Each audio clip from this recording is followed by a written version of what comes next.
everybody. Welcome back. I believe this is going to be episode 7. I should just stop saying which episode it is. At this point, they're all jumbled at this point.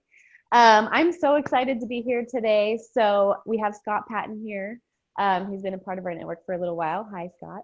Hi. Hi. So what we do at Zippy Content, if this is your first time tuning in, we represent authors, entrepreneurs, coaches, consultants, etc., and we find them interviews on podcasts. So about a year ago, I had a bright idea to start interviewing the people that interview my people and start showing people who we're working with. So we're unzipping the network and we're showing everybody who we've got. So I'm really excited to have you here. Tell us a little bit about your show. Well, I started podcasting in 2005, and Nice. so I've had shows on everything from weight loss to online businesses to health to real estate. Nice. Just goes on and on and on.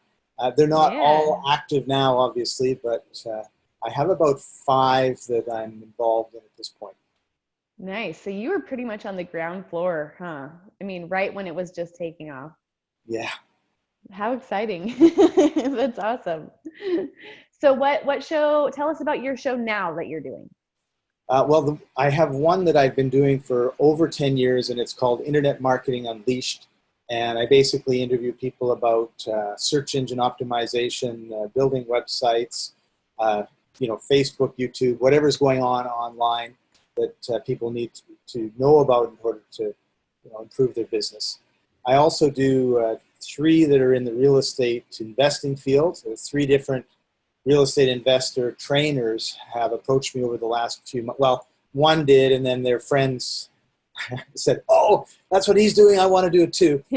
So that's a nice way to kind of grow your business, is get into a niche and get known with someone who's really successful in there.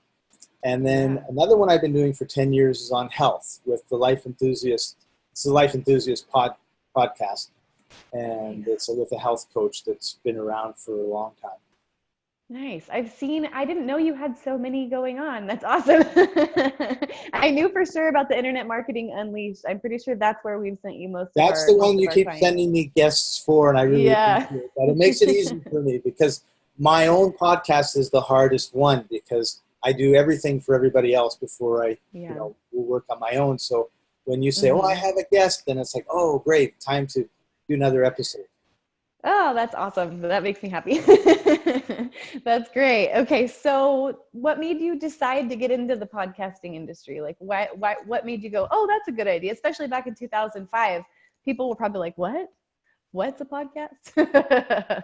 It was actually the opposite of that. I did not want to get into it.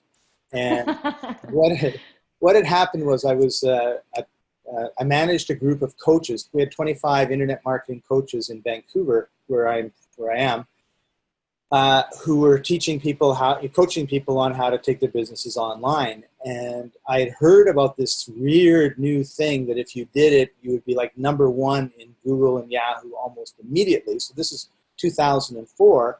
And it was a thing, you probably have never heard of it because I think it was just a fad. It was called blogging. And every article I read on it said, blogging is really simple. All you have to do is, and then everything after is could have been in Japanese because I didn't understand a word of it. And so it took me 3 months of kind of like my spare time to figure out how to make a blog, how to post on the blog. And sure enough, once I figured it out, it was really easy, but it just took me a long time. It was very frustrating. And immediately, I made 2 new pages on my website, blogged about them, and boom, they were #1 in Google and Yahoo. So it really changed how the company worked. And I then heard about podcasting. I said, "Oh, if it took me 3 months to figure out blogging, how long is it going to take me to figure out podcasting?" Right, like talk about a level up of platforms. Not going anywhere near it. But the company I was with decided they wanted to do boot camps, and they decided they wanted me to talk about blogging for 2 hours on the Saturday night. So I thought, okay, they're going to show up. People are going to, like 300 people are going to show up at 7 in the morning. My boss is going to start talking at 8, and he's going to go till 5. They're going to be just totally bored.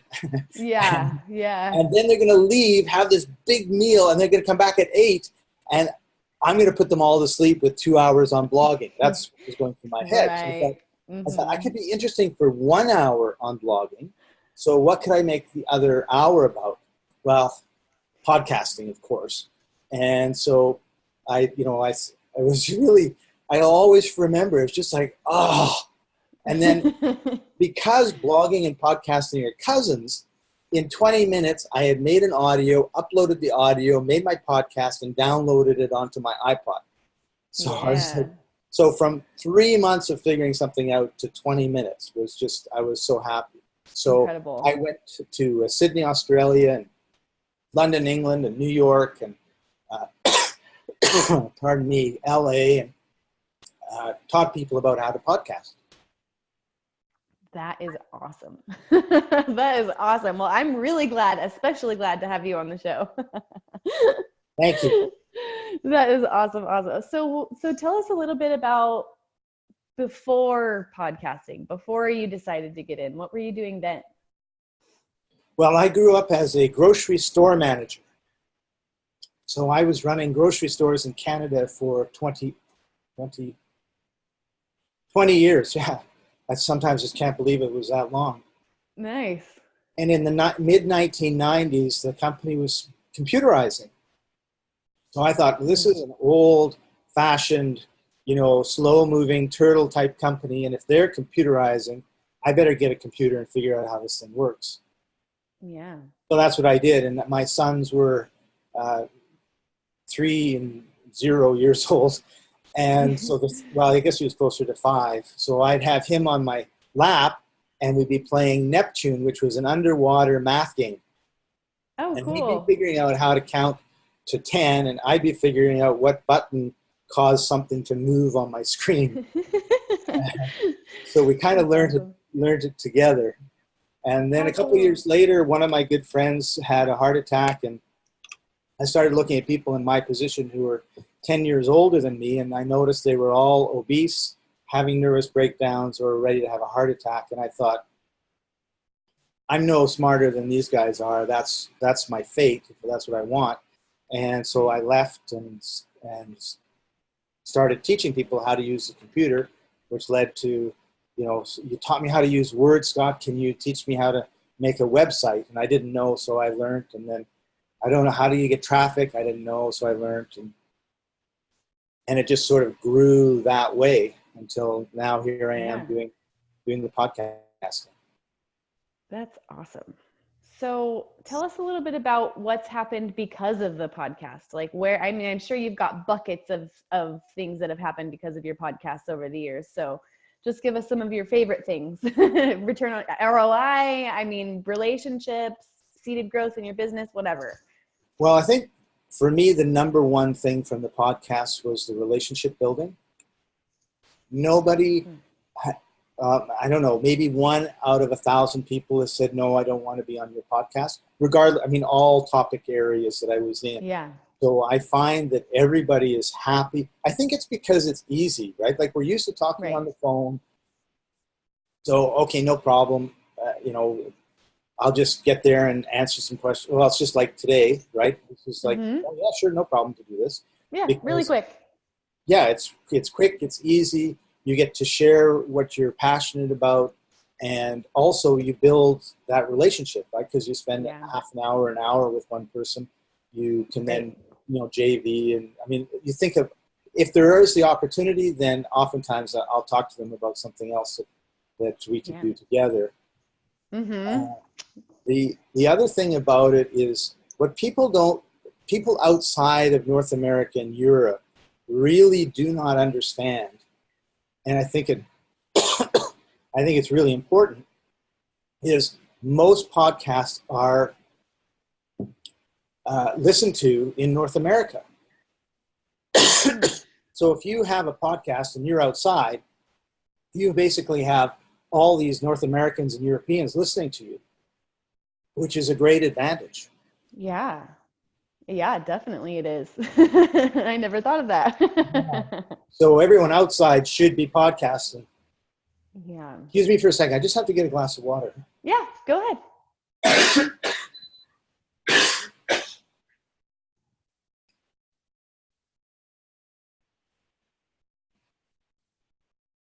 I'm so stoked to have him on. And I think that's one of the things that happened with our health podcast is we would, oftentimes you wonder, is anybody listening to you? And we would get people in Dubai contacting the health coach for help, or England, and in other places. So I think that's one of the beautiful parts about podcasting is you're able to connect with people all around the world. Yeah, I certainly agree for sure. Just when I got into the industry, I don't even have a podcast, but when I got in and I was saying, hey, I have these people to be on your shows, immediately we were international. We were an international company working with podcasts all over the world. It's incredible. It's really cool. Yeah, it really is. And there was something else I was going to say about that now, and it just slipped my mind. It'll come to you. It'll come to you at 2 a.m. when you're at 2 a.m. half asleep. Right. wait a minute, I remember. This is why a pen and paper are still the number one tools. Just, you got an idea, write it down before you forget, because paper, no kidding, you never lose it. No kidding, huh? So give people, say somebody wants to be a guest on a podcast. What is like the ideal guest? How do they be the best guest possible? I think having a servant's heart, coming with the idea that you're there to share your knowledge with the audience of your host, and also you're there to support the host. Like oftentimes people get on and they think, I'm here to promote my book, course, whatever it is that I sell. And they forget about being of service. And I think that's really number one.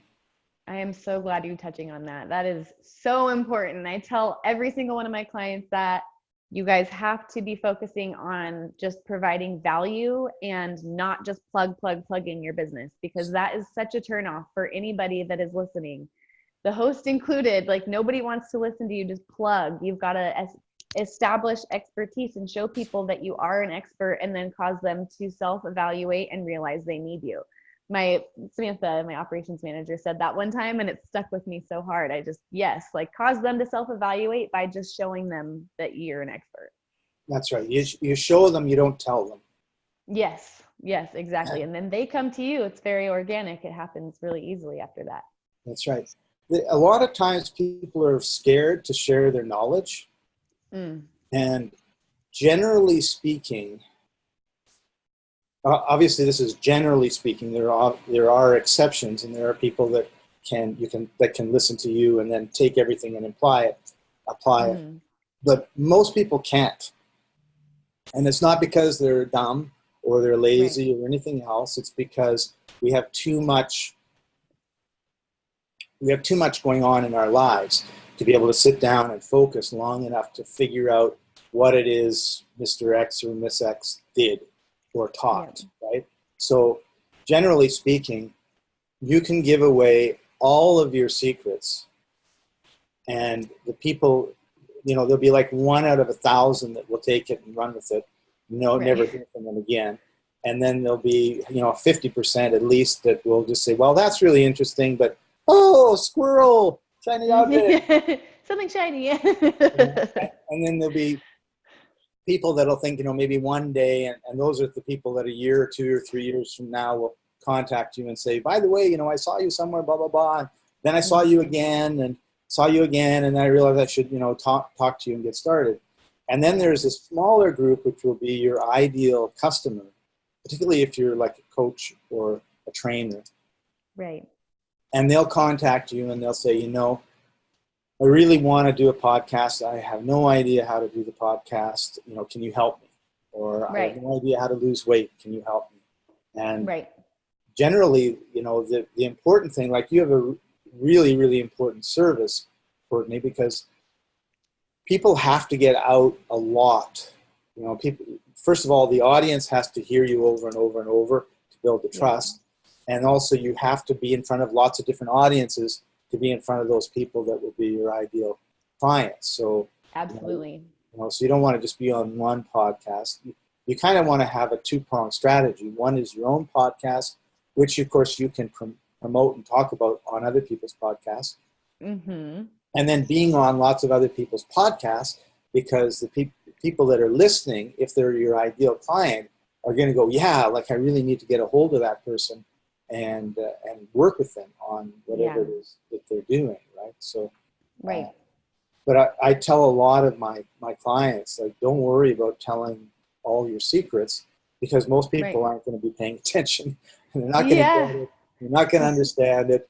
And they need you to really get into the meat of the nut. Mm-hmm. Exactly. And there's a reason why they need you, because they can't do it. And they know that. That's right. That's right. And so in terms of getting, sorry, I didn't mean to interrupt. Were you about No, I'm done. Okay.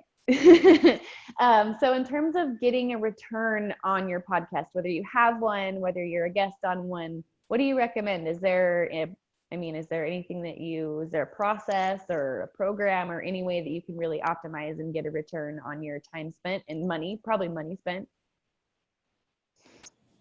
Well, the first thing when it comes to podcasting is it's not expensive, right? Like everybody has a computer. Everybody's computer today is better than all the technical stuff when the Beatles were recording their audios, right? They were recording songs, and you have better equipment on your 3-year-old computer than they did. So, so you don't have to worry about the quality. There are things you can do to improve the quality in terms of the way you set up the room and different types of mics and all the rest of it. But really, we all have a phone, and there's an app on the phone that's a recorder. So worst case scenario is just talk to your phone like you would talk to your friend, and you're pretty much done, right? So I call that kind of guerrilla podcasting, because it's raw and it's live and everything else. And then you have the BBC or NBC style, or NRA. Not them. But there's another 3 letters that is, they're like public radio, right? Yeah. Those guys are like super great quality. I have no idea how they do it.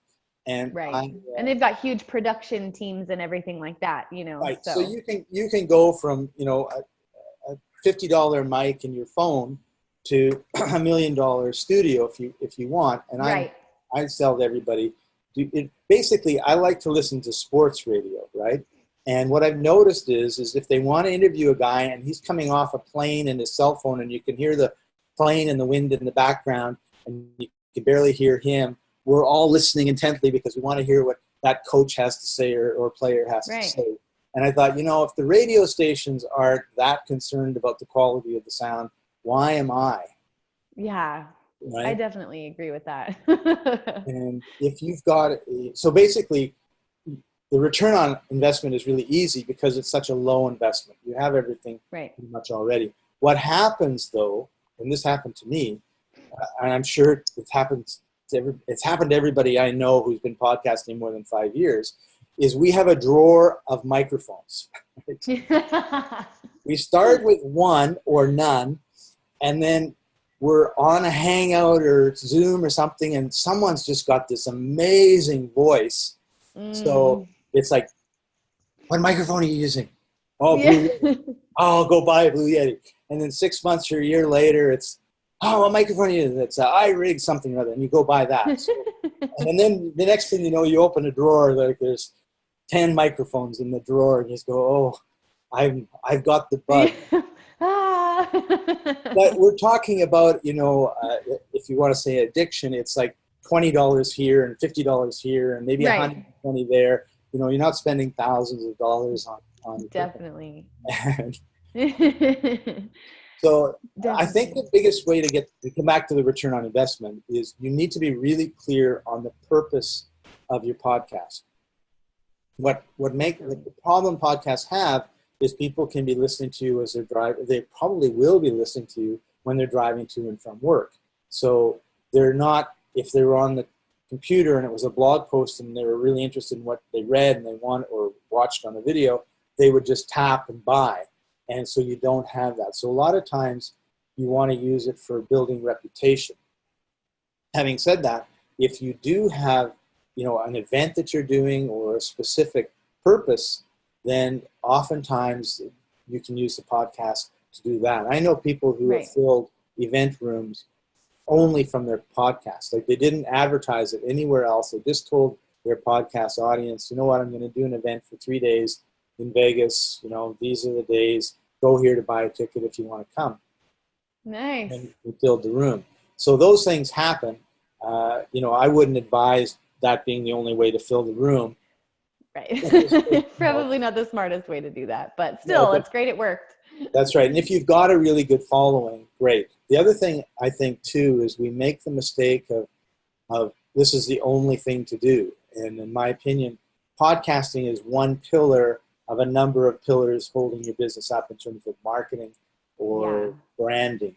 And so a lot of times what I tell people, and everybody's got no time either, right? So my strategy now is to do a Zoom like we're doing with my clients.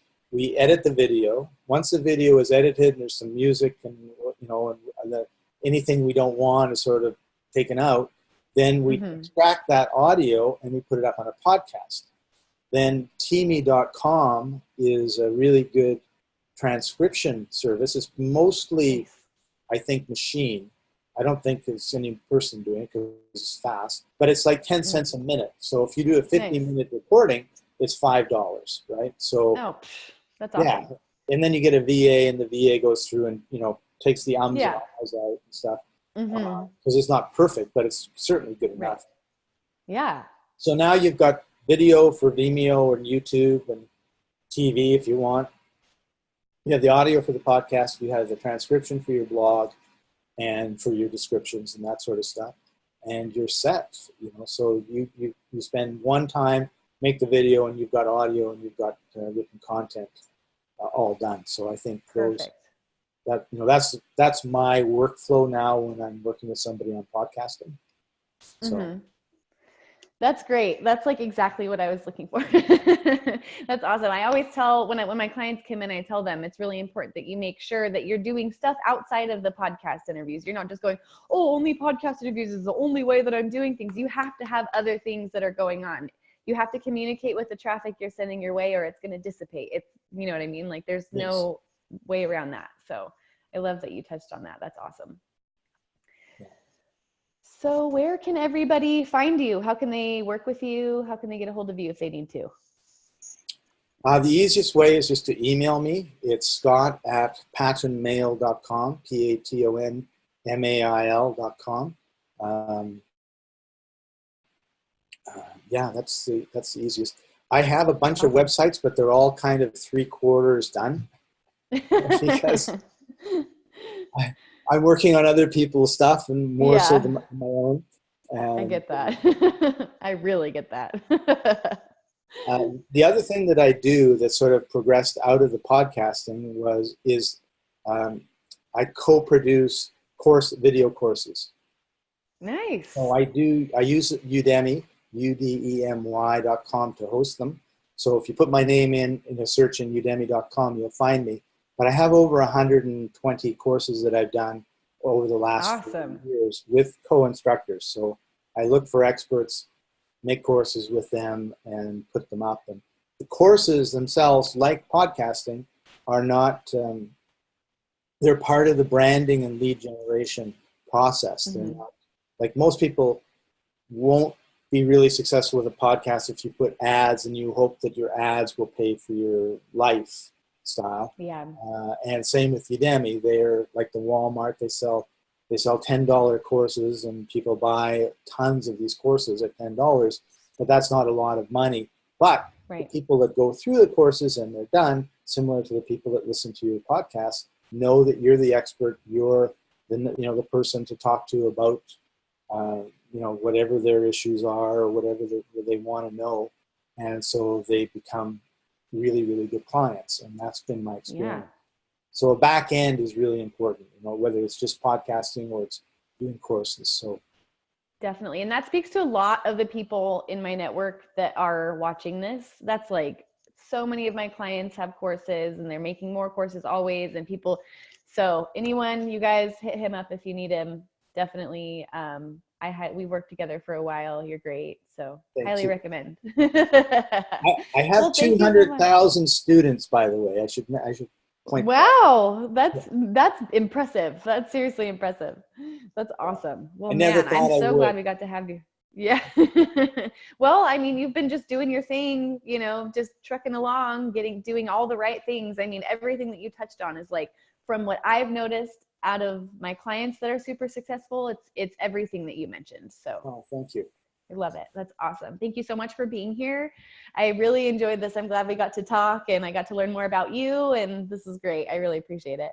Me too. And we've always sent emails back and forth, so it's kind of nice to see the person behind the email. Right.